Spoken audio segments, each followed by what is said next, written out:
بسم اللہ الرحمن الرحیم۔ محسن صافی حضرات السلام علیکم۔ آج ہمارے پریس کانفرنس کرنے کا مقصد یہ ہے کہ Pakistan Tehreek Insaf intra party election مرخہ 3/3/2024 کو منعقد کیے جا رہے ہیں، جس کے لیے الیکشن شیڈول کا اعلان کر دیا گیا ہے اور پورے پاکستان میں الیکشن پینل کی بنیاد پر منعقد کیے جا رہے ہیں۔ اس سلسلے میں بلوچستان میں سینئر قیادت کی موجودگی میں 3 اجلاس کوئٹہ میں منعقد کیے گئے، لیکن باہمی مشاورت سے کسی پینل کے نام پر متعلقہ فیصلہ نہیں ہو سکا۔ کل رات کو نوابزادہ شریف چودھری صاحب نے رات گئے حقیقی آزادی کے نام سے پینل کا اعلان کر دیا، جس میں صوبائی صدر کے لیے ڈاکٹر منیر بلوچ صاحب اور جنرل سیکرٹری کے لیے سید جعفر آغا کو نامزد کیا گیا، اور ہمارے بار رابطوں کے باوجود دیگر عہدیداروں کے ناموں کا اعلان نہیں کیا گیا، جس کی وجہ سے بلوچستان کے کارکنوں میں مایوسی پھیل رہی تھی، جس کی وجہ یہ تھی کہ سابقہ کابینہ میں کارکنوں کو مکمل طور پر نظر انداز کر دیا گیا تھا، اور اعلی الیکشن میں پارٹی کے مخلص اور دیرینہ کارکنان کو نظر انداز کر کے اپنے من پسند افراد کو پارٹی ٹکٹس جاری کیے گئے، اور بلوچستان کے بہت سے اضلاع خصوصاً بلوچ علاقے مکران ڈویژن میں پارٹی امیدوار کھڑے ہی نہیں کیے گئے۔ میرٹ کے برعکس فیصلے کر کے پارٹی کو ناقابل تلافی نقصان پہنچایا گیا، اور پورے بلوچستان میں پارٹی کارکنوں سے دیوار سے لگانے کی کوشش کی جا رہی ہے۔ محسن صافی حضرات، پارٹی کے سابقہ قیادت کے غلط فیصلوں اور کارکنوں کی مایوسی کے مد نظر رکھتے ہوئے آج انصاف ہاؤس کوئٹہ میں سید صادق آغا، شمس سلیمان رند، عزیز الدین اور دیگر پارٹی کے سینئر ساتھیوں اور کارکنوں کی باہمی مشاورت سے ورکر پینل کے قیام کا فیصلہ کیا گیا، اور پینل کا مقصد انٹرا پارٹی الیکشن میں جمہوری انداز میں انتخابات میں حصہ لینا ہے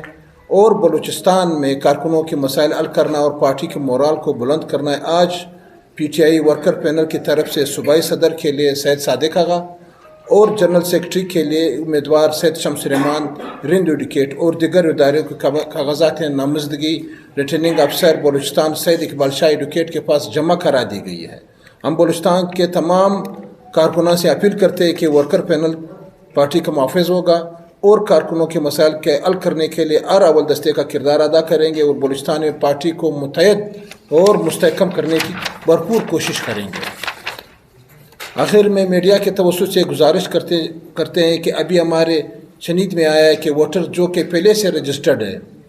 ہمارے ایک ایپ پہ، اس پہ رابطہ ایپ کے ذریعے سب رجسٹرڈ ہے، انہیں دوبارہ مرکز سے رجسٹر کرانے کی ہدایت کی جا رہی ہے، جس کی وجہ سے الیکشن کے عمل میں پیچیدگی پیدا ہوگی۔ مرکز الیکشن کمشنر سے ہم گزارش کرتے ہیں کہ رجسٹریشن کے عمل کو آسان بنایا جائے تاکہ پی ٹی آئی کے ورکر بھرپور انداز میں الیکشن میں حصہ لے سکے اور حقیقی لیڈروں کو چن سکے اور اپنے ووٹ کے طاقت سے اپنے حقیقی قیادت کا انتخاب کر سکے۔ P T I workers panel Balochistan.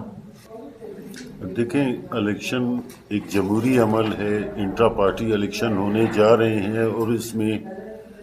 تمام پینلز، آپ کی اطلاع درست ہے کہ اس وقت تک 4 پینل سامنے آئے ہیں، جن میں سے 2 پینلز نے آج اپنے کاغذات جمع کروا لیے، جن میں ایک ہمارا ورکر پینل ہے اور ایک داؤد شاہ صاحب کا پینل ہے، جنہوں نے اپنے کاغذات جمع کیے ہیں۔ شاید کل تک 2 یا 3 پینل مزید اپنے کاغذات جمع کروائیں۔ یہ ایک جمہوری عمل ہے اور اس میں حصہ لینا ہمارا حق بنتا ہے۔ اس کے بعد ورکرز جس کو منتخب کریں گے تو ہم سب مل کر چلیں گے، اس میں اختلاف کی کوئی بات ہی نہیں ہے، ایک جمہوری عمل ہے۔ بھائی، پارٹی بحران کا شکار نہیں ہے، مرکزی لیول پہ بھی کسی بحران کا شکار نہیں ہے۔ پارٹی الحمدللہ صحیح سمت میں جا رہی ہے، اور الیکشن میں آپ جانتے ہیں کہ ہمارے ساتھ کیا ہوا۔ باقی انٹرا پارٹی الیکشن جو ہے وقت کی ضرورت ہے، وہ ہونے جا رہے ہیں، اور اس سے ہماری پارٹی مزید منظم ہوگی، حقیقی قیادت سامنے آئے گی۔ محترم، اسی کی وجہ سے ہم نے اپنے پینل کا قیام عمل میں لایا اور ہم میدان میں اترے ہیں، کیونکہ کل رات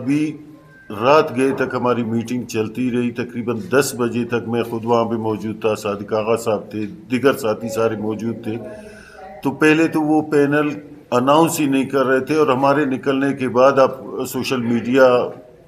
کو ہم سے زیادہ آپ دیکھتے ہیں، رات کو کم از کم 12 بجے کے قریب انہوں نے